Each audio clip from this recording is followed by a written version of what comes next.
So hi guys, my name is Hunter and I'm about to show you how to make the Grimace sharp cup of blueberries.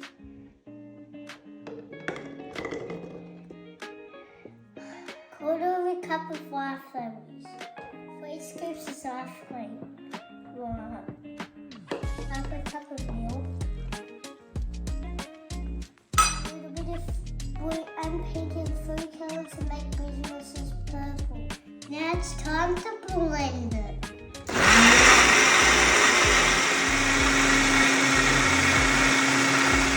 To a cup.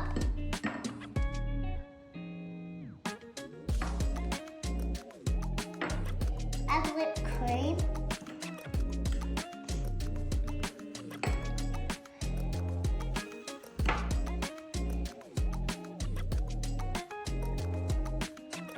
Now add sprinkles and enjoy.